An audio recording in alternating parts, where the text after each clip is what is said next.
All right, so my name is Kevin Reynen. I am a senior developer at the University of Colorado. I work at the system level, and I work for a group called University Information Systems.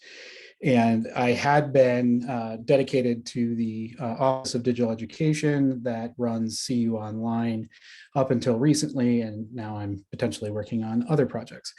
Before working at System, I was the manager of product development at CU Boulder, and I managed the development team that built the CMS as a service that we offered there that's similar to Stanford sites. So we call ours Web Express, but it was hosted on-prem and is still in Drupal 7. I am also the chair of the Drupal Association's licensing working group, along with Sean Dermond from UC Davis. And I recently took about a 2-year break from Drupal, and I'll talk more about that in a bit. But while I was doing that, I was working for the Office of Advancement and doing Salesforce development. Some of you may remember at DrupalCon Nashville, I wore this shirt and tried to get people to convince me that upgrading 1,000 Drupal 7 sites to Drupal 8 was the way to go. And they didn't. So I decided to stop doing Drupal and do a different type of development and switched over to Salesforce and the online fundraising side of things. So I just want to be clear, because I know there's a number of other sessions at this camp specifically, and Stanford is doing work with Backdrop, that what I'm talking about is building ambitious digital experiences. And now after DrupalCon Portland, we are building ambitious digital experiences for ambitious site builders. And I believe we have to trademark this and give Acquia credit now as how this is working.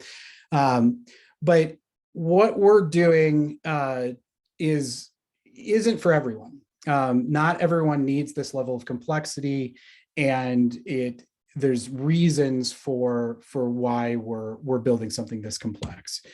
And so, quick history of online cu.edu is the branding for this project started back in 1996. CU was launched by the Denver campus, and it launched with 3 programs.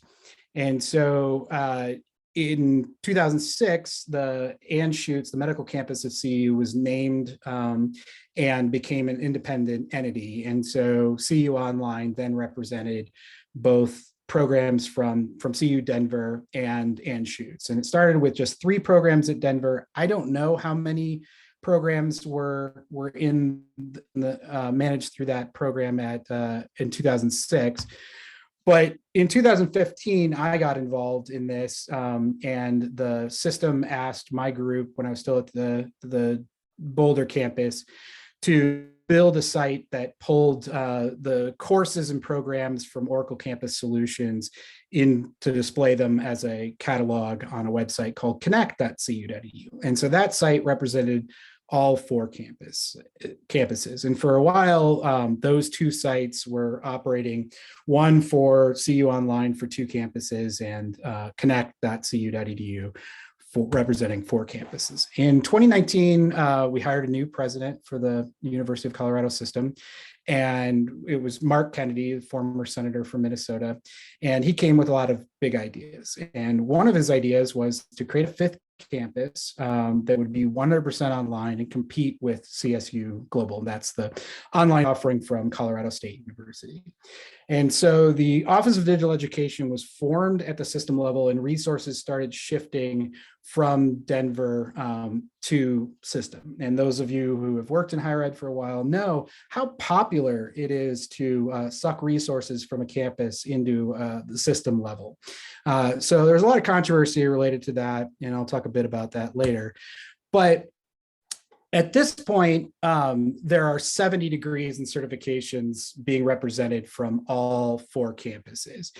And as part of the move to system, we hired a vendor to migrate the site from the Denver presence, which was done in Sitefinity, to Drupal 8. And that project was largely just to get a render that matched the previous version of the site. And so in 2020, UIS, the group I work for now, decided they wanted to get into the CMS game and start hiring internal development resources. And at this point, I was still working at the Office of Advancement and trying very hard to not have anything to do with Drupal anymore. We were using Contentful for decoupled backends for a lot of sites. We really liked the content modeling from Contentful. It was similar to Drupal. What Contentful doesn't really scale well. Any of you that have used it know that modifying the forms to get more of a user-friendly experience is difficult. We started looking at any other solution other than Drupal. We looked at API platform, which is a Symfony-based control panel type model, Strapi, Laravel's, Nova, really tried to avoid going back to Drupal. And just kind of at a whim, the release candidate for Drupal 9 came out, and I installed it on Heroku, and it just worked, which is kind of shocking because historically there's been a lot of Drupalisms, and Heroku as a host is designed for modern PHP applications, Symfony applications, Laravel applications that aren't the monolith that Drupal is. So I was pretty shocked and started digging into 9 to see how much progress had been made while I took my hiatus, and it was impressed. Drupal 9 was really the CMS that Drupal 8 was marketed to be. And so started getting interested in Drupal, moved from the Office of Advancement to System, and started working on this online CU project. So Drupal 9 is the focus here, and we went through a rebuild process to get from Sitefinity 8, and so obviously that was the last major rebuild you had to do to get to Drupal 9, according to all marketing, but that really wasn't the case. So when the site was rebuilt in Drupal 8, it was done using the Drush non-composer method. And so the PHP, CSS, and JavaScript were all checked into the repo, and Pantheon was just starting to support their Composer install process. And the Composer 2 solved a lot of the memory issues, and so we decided to make the jump and move to this new Composer build process and only manage the Composer files and any custom modules we had done, which requires a complete rebuild. So we also used that as an opportunity to kind of rethink some of the patterns that we had just moved from Sitefinity into Drupal 8.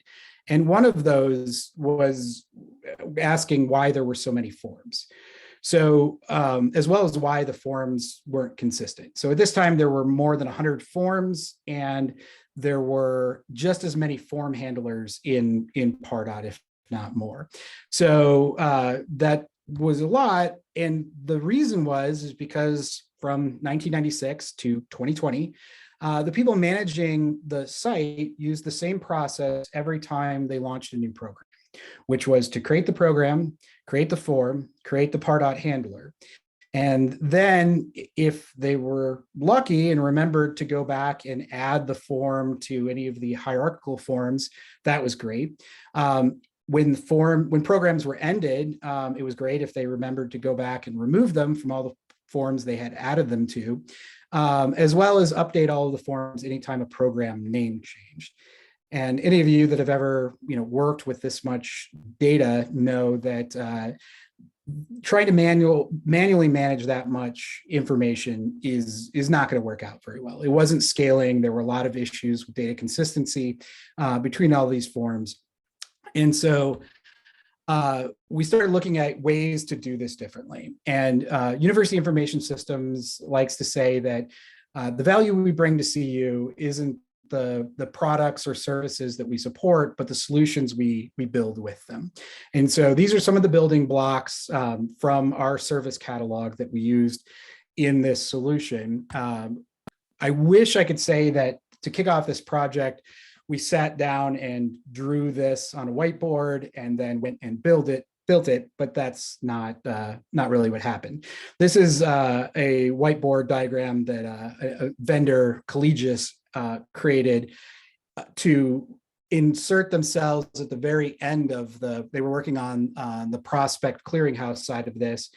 And in order to understand where the data was coming from, they needed to create this document, which is the first time many people within UIS and the Office of Digital Education had ever seen how complicated this workflow had become. And so I had used Webforms in the past and used them well with Taxonomy. And so I suggested that one way we could solve this problem is to use Webform. There was a Pardot integration that already existed for this. Webform is a popular, well-supported module, very well documented. Taxonomy already supports a hierarchy, and as of Drupal 8.6, it had moderation states, which we were planning to leverage as well. It allows for very granular permissions, and it has a lot of UI elements that can extend the functionality like simple hierarchical select. So some of the advantages of Webform for us are that the CSS and JS dependencies are shared with the CMS. So a solution like FormStack or Slate, those solutions are designed to be CMS agnostic. And so they're always going to include everything they need, regardless if it's already been loaded by the parent CMS. So you get duplicate copies of jQuery, duplicate copies of Font Awesome, duplicate copies of all the CSS. If you're using Bootstrap, you can get 2 copies of Bootstrap, all of those fun things. And so by leveraging Webform, we would share the dependencies with the CMS that's actually handling the render to improve performance. And this was a big deal because at the time, we would watch the Drupal page render, and then we could count 1, 1,000, 2, 1,000, 3, 1,000, and maybe at 3, the FormStack form will have loaded and rendered. When you're asking 17, 18-year-olds to fill out a form for potentially one of the biggest decisions they've ever had to make in their life, 3 seconds is enough for them to change their mind and move on to something else. And so we really wanted to improve the page rendering, not just for the conversion rate, but also for the Google Core Vital Score and the overall SEO of the site. So another big advantage of Webform over FormStack is the licensing cost. We can have as many form editors as we want in Webform. We can create as many forms as we want. We can have as many submissions as we want, and we pay nothing more. So from a developer's perspective, using the same Twig and Bootstrap process as the CMS pages is a huge help, as well as using the same form API for customizations. And so I propose that we move from a form for every program to a couple different types of forms. And so one is the full 3-level simple hierarchical select form, where the user picks the degree level they're interested in, from bachelor's, master's, doctorate, certificate, and then the programs are loaded after that. And if the program has specializations, those get loaded. And then a 2-level form is a form that appears on a page that's specific to master's or bachelor's. And then the universal program form is a custom web form that inherits values from the pages it's placed on. So you would create a program page and then place the same form on every page, but the form itself is going to pass different values and appear differently based on where it's placed. So the way I thought this was going to go, and I don't know how many of you are familiar with this map. This actually Tuesday, I think earlier this week, was officially MarTech Day. And this is the day when this map is updated. And so this map goes back to 2011, where some thought leaders in the marketing technology space created the first version of this. And a lot of these companies are still around today in some way, shape, or form. A lot of them are not. But the map that was released earlier this week looks more like this. And the map has gotten so complicated that they can't even add the names of the vendors. They're just using the favicons because there's so many different products and services. And I thought, surely someone else who's been working in UIS longer than I had would come back and say, Kevin, you're always out advocating for these free open source solutions, but we have this perfectly good commercial solution that will do the same thing. Let's just use that. And we would go create some prototypes, discuss the pros and cons of each approach, and settle on a solution that met everyone's needs. That wasn't what happened. I proposed this without really knowing how well or poorly it was going to work, and it was just approved. And so some of the things we ran into are still issues today. And I just want to go back to these building blocks of how we build these solutions. And so one of the issues with the way we approach online cu.edu is that of the building blocks we used, only 2 of them actually had support within UIS from anyone other than our team. And so that was Ping for single sign-on authentication and Salesforce for the CRM management and reporting. Even Pardot was not really supported beyond our integration of it. And so everything we were building, we ended up supporting as well. So we used Drupal on a number of other cu.edu sites, but it was primarily supported by a vendor, and we were just starting to grow the institutional knowledge about this Drupal as a CMS and how that actually worked, the requirements were within university information systems. So some of the things we found was that taxonomy was only supported with a moderation state at the schema level. Webform, simple hierarchical select, and Webform Pardot, those modules were poorly maintained on Drupal.org. And then kind of at a general level, the UTM values, Google Analytics, Agile methodology, and testing related to Agile and continuous integration weren't really well understood within UIS. So the taxonomy issue was one that I didn't realize until we got fairly far into this project. But when support for content moderation states was added to core, it was only added at the schema level. There was no UI to support putting a taxonomy term and creating it as a draft state or archiving it once it was no longer being used. And so modules that leverage that, like simple hierarchical select, also didn't respect that draft state. So simple hierarchical select for 15 years had always assumed that every term in the vocabulary should be displayed. And the 2.0 version of that just started supporting that. But in order to get this to work, we had to patch core, which is not always a great thing to do. But in this case, this is the direction that core is headed. Eventually, taxonomy will be a first-class citizen, just like Node content, and will work with all aspects of content moderation. But for now, you actually have to add a patch.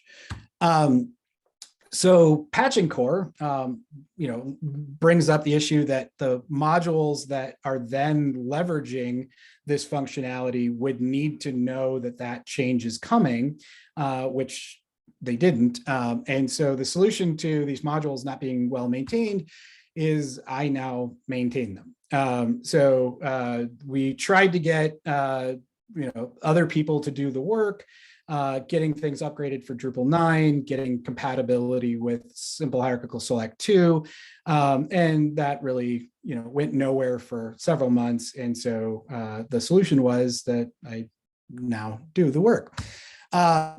This issue is a much larger issue and not one that is anywhere near being solved within our organization.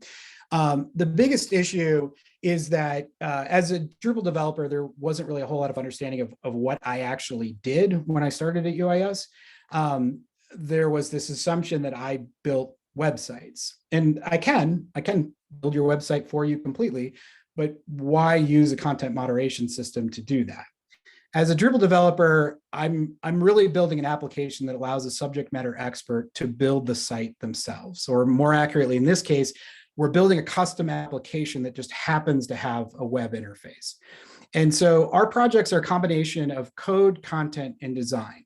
And UIS is primarily a PeopleSoft shop. And so what that meant was our QA group really wasn't used to continuous integration. And so the idea that we were giving non-developers the ability to change content on the page that would result in test failures really, was the first time they'd ever experienced that. And so it was difficult to monitor for success and proper rendering on a page when someone from the Office of Digital Education could go in and unpublish a page or remove a program at any point in time, setting off a SolarWinds alert that would register as a priority 1 incident and expect people to get up in the middle of the night and solve that problem. So we're still working through a lot of these issues, but I'm going to show some of what we've done to try to kind of mitigate the traditional UIS approach to this. And so another thing is working with our marketing teams. And there's a great session from DrupalCon last year. If you work with marketers or you're a marketer that works with developers, this is 30 minutes that will really benefit you and likely resonate with your life. So there was a lot of conflict between the development team and the marketing side, and we had a lot of similar goals, but we were using a lot of different language. And Ron Northcutt from Acquia and Miriam Ahmad did a great session, and they talked about the need for composable solutions, and that both marketing teams and development teams have this similar need. We just use different terminology for decades. And so coming to some understanding of each other's process is really important. And a lot of this has to do with pivoting. And so marketers are constantly being asked to change direction with campaigns based on changes in strategy or additional data. Developers really like to get a scope of work, do it, and then never think about it again. And so this constant change in the requirements on the development side can be really frustrating. Also frustrating if you're building on a monolith that can't easily be changed and reconfigured to meet the updated needs.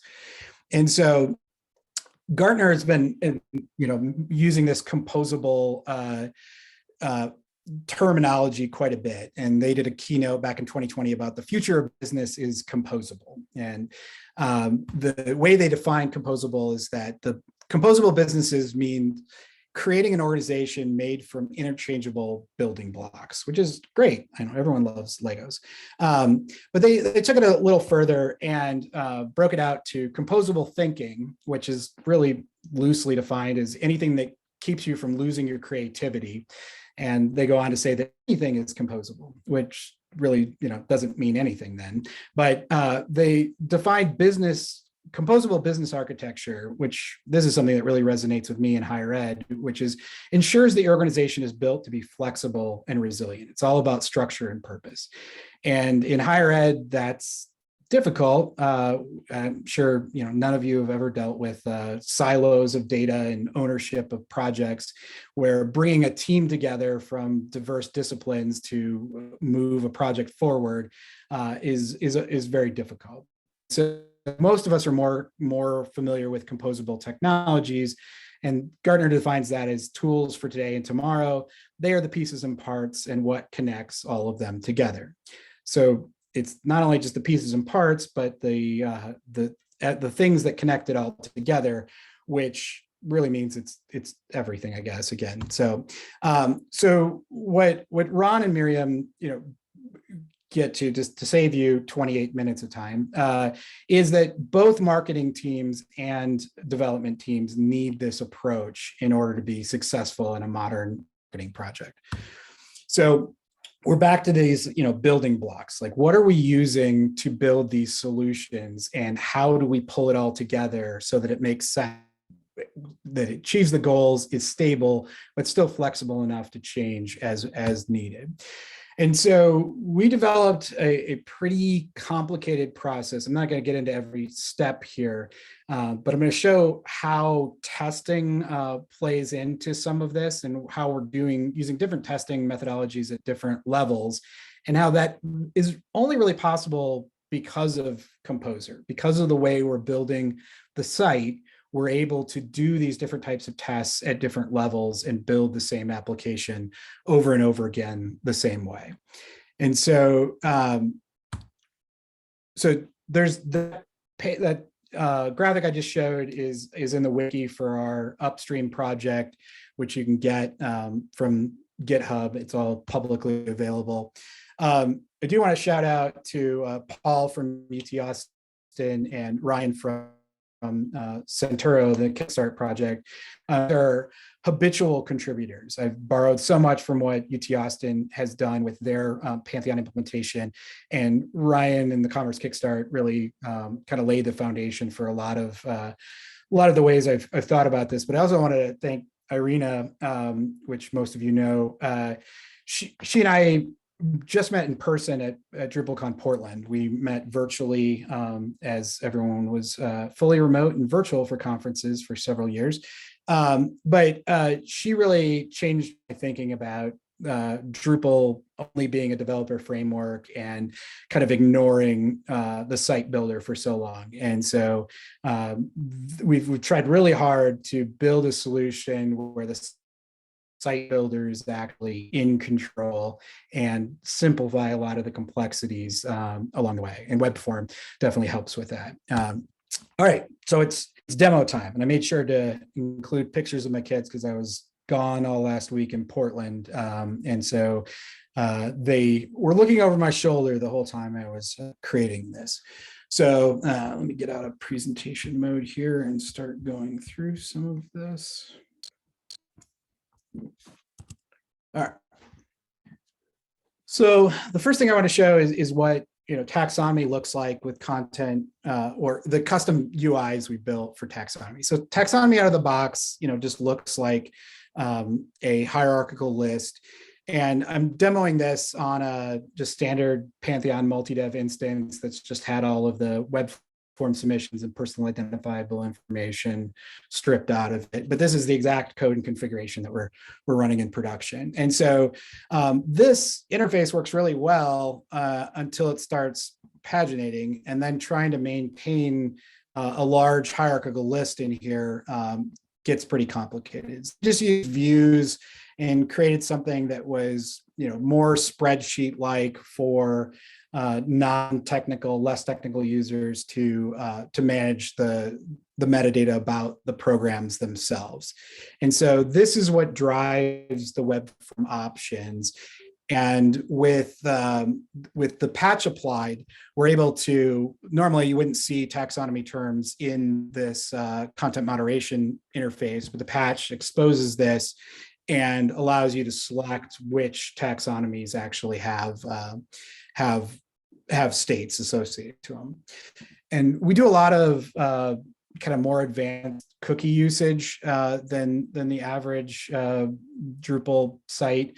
One of the things I've done is create this Google Tag Manager exclude cookie. And this module isn't really necessary. You could easily create this cookie a dozen other ways, but we've kind of standardized in this process of excluding users from Google Analytics and other collection based on the existence of this cookie. And so the way this works is that rather than the old method of trying to block IP ranges from Google Analytics, since everyone being remote, if we all connected to the VPN before connecting to our publicly accessible website, we could do that, but no one does that. And so your IP addresses are all over the map.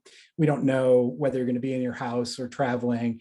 So we stopped approaching it that way. And so this module just adds a path to the site that adds a cookie. And once that cookie's in the Google Tag Manager configuration, we use everyone's favorite technology, regular expressions, to essentially negate triggers based on this pattern. So if the cookie exists, don't track that user. And that's really important for a site like this, where the majority of the traffic is coming from marketing channels and individual user, staff user going and clicking around, because the target audience is relatively small, can really skew those results. And so we just ask staff to go to this URL periodically. It's tied into the login process, and they get that cookie, and then we exclude their activity from what's happening normally.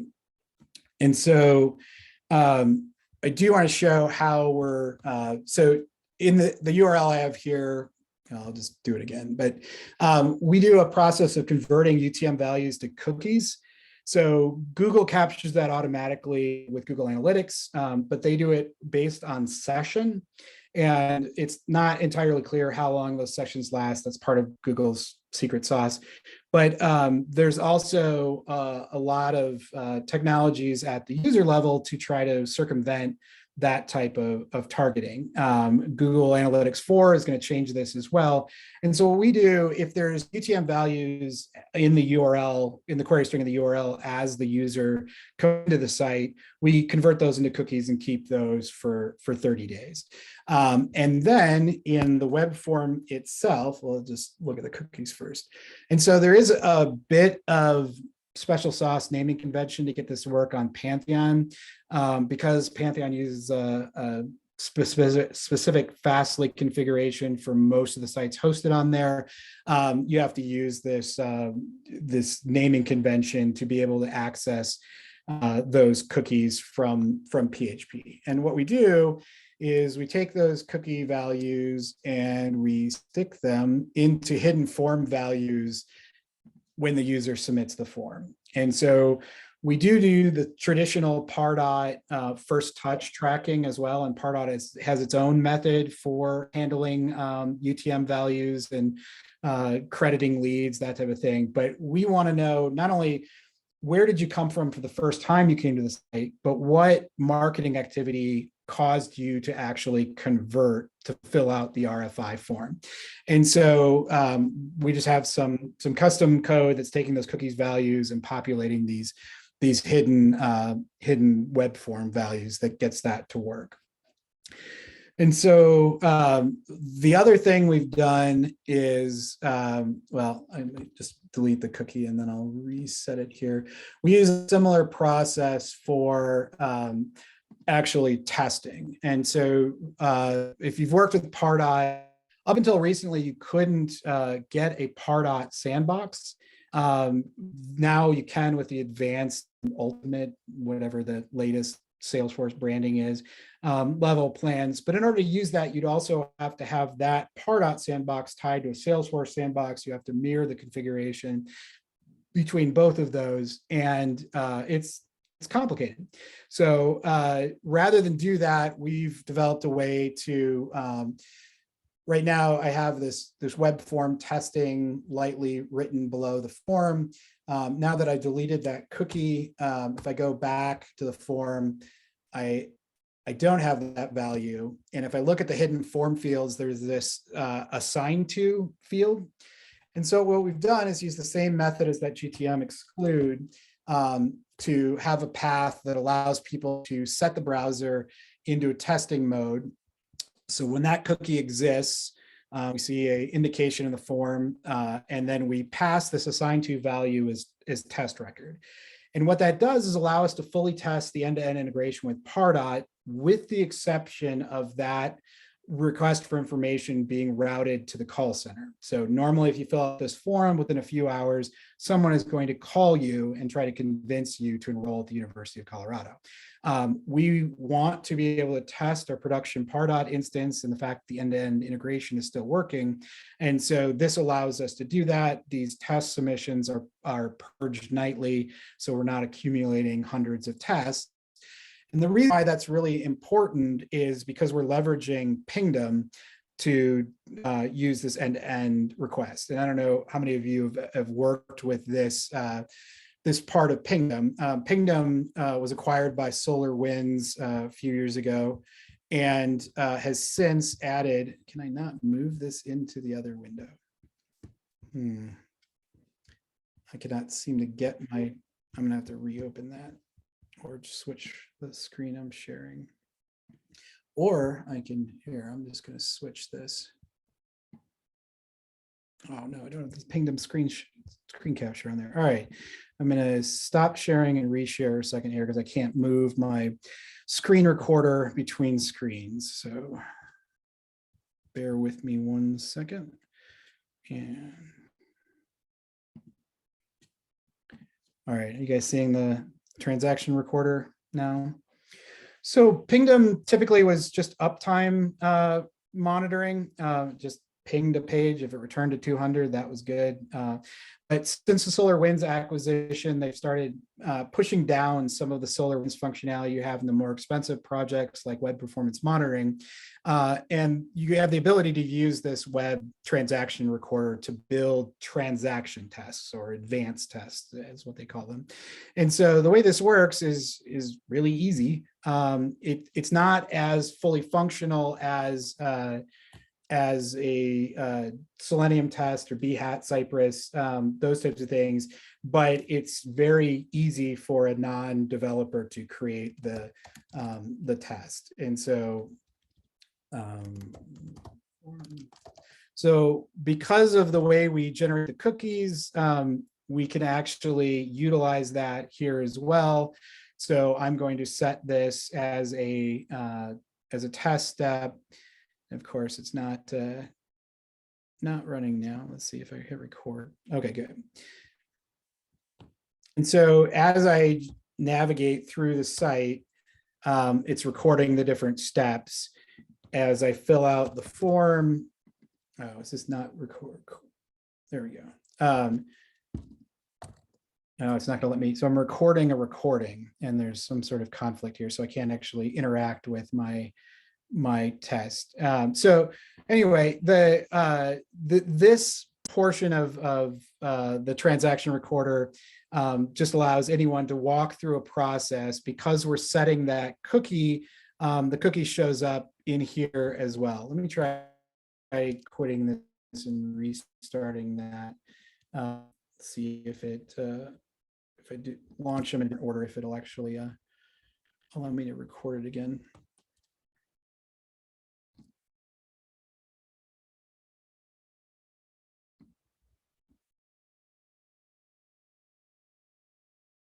Nope, now I'm losing my, still there. All right, I'm going to stop doing this because it's giving me all kinds of Zoom messages. But it's easy to build, and then once you're done building it, you can save it directly to Pingdom. Now I'm going to flip over to the Pingdom side of things and get this out of presentation mode. There we go.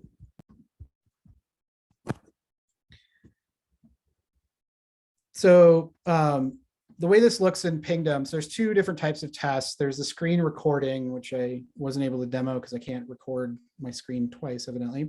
But then there's this other option of creating a scripted test. And this is more of an autocomplete function than a recorder. And so what it does is it actually looks at the DOM elements on the page and gives you the option of filling them out. And so if I go down to the end here and add another option here, these are the commands you can use, and I can pick a drop down. It'll then all of the elements on the page with that option. Already on here. So it's basing that on the load from before. Same thing with form field. It's going to show me, let me back up a bit here because it's not auto prompting me. Oh, it's going to try to run again. And so this requires more technical understanding than recording, but it's actually more flexible as well. So if you have mobile elements on the page, you can change the recorder's screen resolution, or you can target those directly. Since we're running out of time here, I'm just going to keep going. So we're also using Pantheon's autopilot. I know there was a session specifically about autopilot. We've changed our workflow so that those automated tests go directly into the dev instance of the site, and then we're sucking them into GitLab to run additional testing.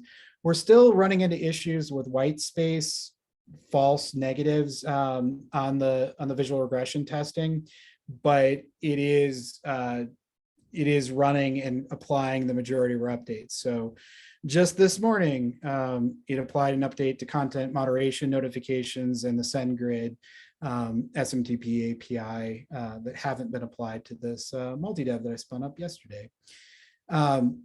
So that's a big part of our workflow and trying to delegate some of this to other users. But we're also leveraging the Drupal testing on Drupal.org, and that's one of the things that Irina has been working on with the Drupal Association, is moving more of this to GitLab, so it's not a Drupalism, and can actually, we can write the same type of tests, same type of automation in GitLab internally as we do on Drupal.org.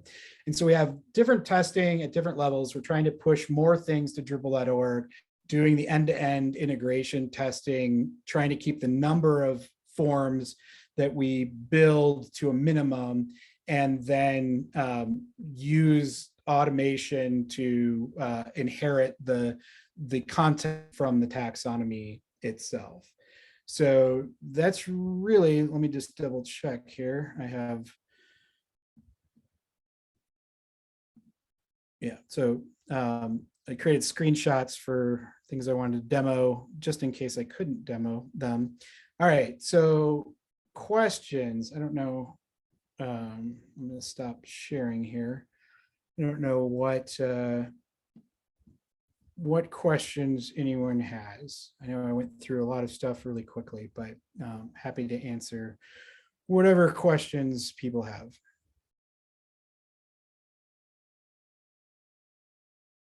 Or no questions.